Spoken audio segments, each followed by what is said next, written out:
Oo, teka lang, nadulas ako. Dahil sa sobrang kinis ng bike na to, papakilala ko sa inyo ang specialized transmission to.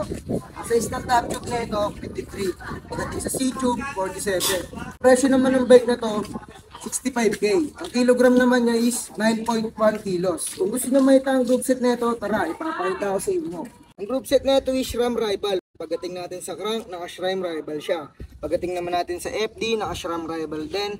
Pagdating naman natin sa RD, naka-SRAM Rival din. Pagdating natin sa cogs, naka 8 speed siya. Pagdating naman natin sa wheelset, naka Mavic Axiom Race. Pagdating naman natin sa caliper, naka-SRAM Rival din siya. Pagdating naman natin sa brake lever, naka-SRAM din siya. Pagdating naman natin dito sa seater, naka-SRAM Rival din siya. Pagdating naman sa armrest, naka T2 Plus. Pagdating naman natin sa stem, kung makikita nyo naman, naka-specialize. Pagdating natin sa seat post, naka-specialize, carbon yan. Carbon yan mga boss. Pagdating naman natin sa saddle, naka-specialize din.